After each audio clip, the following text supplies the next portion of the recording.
വചനവീഥിയിലൂടെ father ജെ.ബി. Puthur. വിശുദ്ധ മത്തായി രചിച്ച യേശുവിന്റെ സുവിശേഷം. അധ്യായം 8, 5 മുതൽ 13 വരെയുള്ള വാക്യങ്ങൾ. ശതാധിപന്റെ ഭൃത്യൻ. യേശു കഫർനാമിൽ പ്രവേശിച്ചപ്പോൾ ഒരു ശതാധിപൻ അവന്റെ അടുക്കൽ വന്ന് യാചിച്ചു, കർത്താവേ, എന്റെ ഭൃത്യൻ തളർവാദം പിടിപെട്ട് കഠിന വേദന അനുഭവിച്ച് വീട്ടിൽ കിടക്കുന്നു. യേശു അവനോട് പറഞ്ഞു, ഞാൻ വന്ന് അവനെ സുഖപ്പെടുത്താം. അപ്പോൾ ശതാധിപൻ പ്രതിവചിച്ചു, കർത്താവേ, നീ എന്റെ ഭവനത്തിൽ പ്രവേശിക്കാൻ ഞാൻ യോഗ്യനല്ല. നീ ഒരു വാക്ക് ഉച്ചരിച്ചാൽ മാത്രം മതി, എന്റെ ഭൃത്യൻ സുഖപ്പെടും. ഞാനും അധികാരത്തിന് കീഴ്പ്പെട്ടവനാണ്. എന്റെ കീഴിലും പടയാളികളുണ്ട്. ഒരുവനോട് പോവുക എന്ന് പറയുമ്പോൾ അവൻ പോകുന്നു, അപരനോട് വരുക എന്ന് പറയുമ്പോൾ അവൻ വരുന്നു. എന്റെ ദാസനോട് ഇത് ചെയ്യുക എന്ന് പറയുമ്പോൾ അവൻ അത് ചെയ്യുന്നു.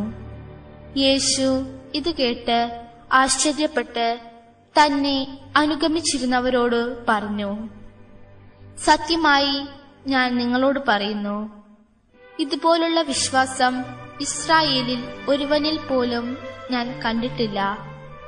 വീണ്ടും ഞാൻ നിങ്ങളോട് പറയുന്നു, കിഴക്കുനിന്നും പടിഞ്ഞാറുനിന്നും നിരവധി ആളുകൾ വന്ന് അബ്രാഹത്തിനോടും ഇസഹാക്കിനോടും യാക്കോബിനോടും കൂടെ സ്വർഗരാജ്യത്തിൽ വിരുന്നിനിരിക്കും. രാജ്യത്തിന്റെ മക്കളാകട്ടെ പുറത്തുള്ള അന്ധകാരത്തിലേക്ക് എറിയപ്പെടും. അവിടെ വിലാപവും പല്ലുകടിയും ആയിരിക്കും. യേശു ശതാധിപനോട് പറഞ്ഞു, പൊയ്ക്കൊള്ളുക, നീ വിശ്വസിച്ചതുപോലെ നിനക്ക് ഭവിക്കട്ടെ. ആ സമയത്ത് തന്നെ ഭൃത്യൻ സുഖം പ്രാപിച്ചു. യേശുവിന്റെ ആദരവ് പിടിച്ചുപറ്റുന്ന ശതാധിപന്റെ വിശ്വാസം.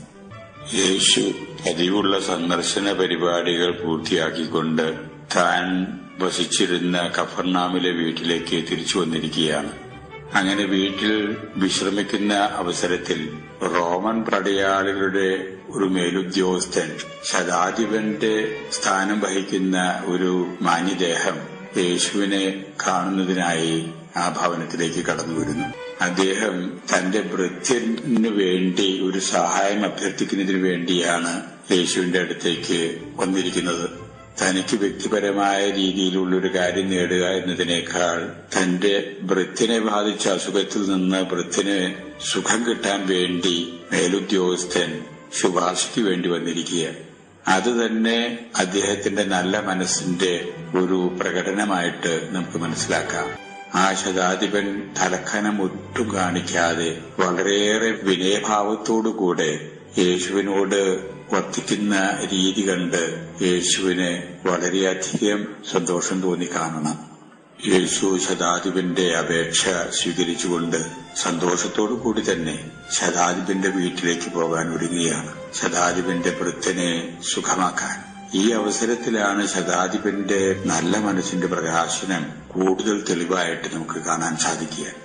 ആ ശതാധിപൻ യേശുവിനോട് പറയുന്നു, റബ്ബി, അങ്ങ് എന്റെ വീട്ടിലേക്ക് ഈ ഒരു കാര്യത്തിനു വേണ്ടി വരണമെന്നില്ല. അങ്ങ് മനസ്സാകുന്നുവെങ്കിൽ ഇവിടെ ഇരുന്ന് തന്നെ എന്റെ ഭൃത്യൻ സുഖം പ്രാപിക്കുമെന്ന് പൂർണ്ണമായിട്ട് ഞാൻ വിശ്വസിക്കുന്നു. തുടർന്ന് അദ്ദേഹം പറയുന്നു, ഞാനും ഒരു അധികാരിയാണ്. എന്റെ അധികാരത്തിന് കീഴിലും ഭൃത്യന്മാർ ധാരാളമുണ്ട്. എന്റെ ഭൃത്യന്മാരോട് ഞാൻ എന്ത് കൽപ്പിക്കുന്നുവോ അത് അവർ അനുസരിക്കുന്നു എന്ന് ശതാധിപൻ പറയുമ്പോൾ ശതാധിപൻ ലക്ഷ്യമാക്കുന്നത് മനുഷ്യർക്കുണ്ടാകുന്ന വ്യാധികളുടെ മേലുപോലും നിയന്ത്രണമുള്ള സാക്ഷാൽ ദൈവിക മനുഷ്യനാണ് യേശു എന്ന് അംഗീകരിച്ചു പറയുന്നതിന് തുല്യമാണത്.